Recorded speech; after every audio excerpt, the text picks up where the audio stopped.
اللهم صل على سيدنا محمد يا رب صل وسلم دائما ابدا على حبيبي. یہ بات خوب اچھی طرح سمجھ لینی چاہیے کہ اسلام کا جو مزاج ہے، مزاج وہ صرف آپ کو اللہ کی غلامی سکھاتا ہے. یہی وجہ ہے کہ مجتہدین میں مسائل میں اختلافات بھی ہوتے ہیں، لیکن ان اختلافات کے باوجود دونوں فقہا، دونوں فقیہ، دونوں رائے بالکل ٹھیک ہوتی ہیں، اس لیے کہ دونوں رائے کو فالو کرنے والے کا جو بنیادی مقصد ہے وہ اللہ کی غلامی، بس. تو یہ چیز دیکھی جاتی ہے. ہم عمل میں الجھ جاتے ہیں. میں اکثر اس کی مثال دیا کرتا ہوں، بخاری اور مسلم کی حدیث ہے کہ نبی صلی اللہ علیہ وسلم نے، اس کو خوب اچھی طرح سمجھیں جو بات سمجھائی جا رہی ہے، اللہ کرے ذہن میں اتر جائے. نبی صلی اللہ علیہ وسلم نے بنو قریظہ کی طرف ایک لشکر روانہ کیا، اور آپ صلی اللہ علیہ وسلم نے اس لشکر سے فرمایا کہ جب تک بنو قریظہ نہ پہنچ جاؤ، عصر کی نماز کسی نے بھی ادا نہیں کرنی، عصر وہاں پہنچ کے پڑھنی ہے. صحابہ کرام کو راستے میں اتنی تاخیر ہو گئی کہ عصر کی نماز قضا ہونے لگی، نماز کے قضا ہونے کا خطرہ ہو گیا. بعض صحابہ نے یہ کہا کہ نبی صلی اللہ علیہ وسلم کا جو مقصد تھا وہ عصر کی نماز کو قضا کرنا نہیں تھا، عصر کی نماز کو قضا کرنا مقصد نہیں تھا، کیونکہ آپ صلی اللہ علیہ وسلم کو علم تھوڑی تھا کہ نماز راستے میں قضا ہو جائے گی. آپ کا مقصد یہ تھا کہ تسلی سے اپنے مقام پہ پہنچ کے ہم نماز ادا کریں گے، راستے میں پڑھنا ٹھیک نہیں ہے.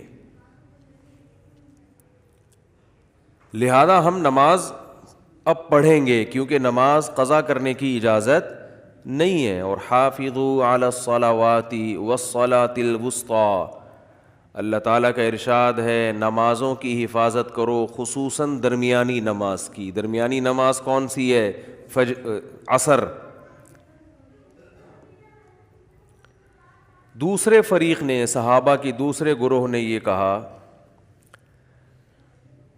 کہ نبی کے جو الفاظ ہیں، نبی آپ صلی اللہ رب العزت کے سفیر ہیں، جو بات کہتے ہیں اپنی طرف سے نہیں کہتے. ان ہوا الا وحی یوحی،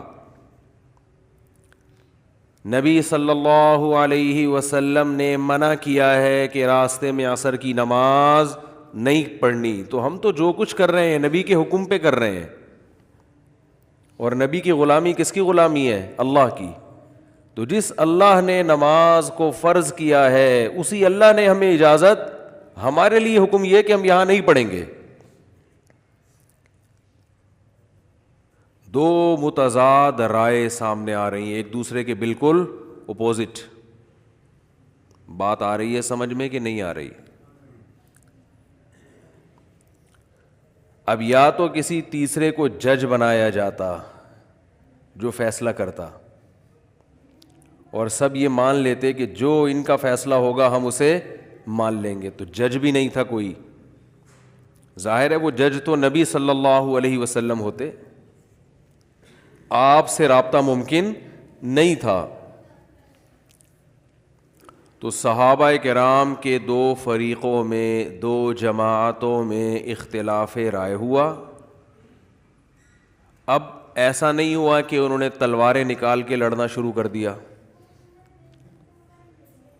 کوئی القابات سے نوازنا شروع کر دیا ایک دوسرے کو، بلکہ انہوں نے جس کی جو رائے تھی اس نے اس رائے پر عمل کیا. بعض حضرات کی رائے یہ تھی کہ نماز پڑھنی ضروری ہے، نبی کی حدیث کی انہوں نے تعویل کی ہے. تعویل کا مطلب صرف الکلام عن الظاہر، کسی کے کلام جو ہے اس کو ظاہری معنی سے ہٹا دینا. نبی کی حدیث کے ظاہری الفاظ کیا تھے؟ عصر راستے میں نہیں پڑھنی. تو دوسرے دلائل کے پیش نظر، کیونکہ قرآن میں عصر کی خصوصی تاکید ہے، اس آیت کے پیش نظر اور نبی کے عام معمول کے پیش نظر کہ آپ نے نماز کبھی قضا نہیں کی ہے، تو اس معمول کے پیش نظر انہوں نے حدیث کے اس ظاہری الفاظ کو بولو بھائی پھیر دیا. سمجھ رہے ہو؟ ہٹا دیا اپنے ظاہر سے کہ یہاں یہ جو نبی نے حکم دیا کہ راستے میں عصر کی نماز نہیں پڑھنی، یہ اس صورت میں تھا. یہ شرط بڑھا دی انہوں نے کہ بشرطے کہ نماز قضا ہونے کا خطرہ نہ ہو. تو حدیث کے کبھی ظاہری الفاظ کو پھیرا بھی جاتا ہے.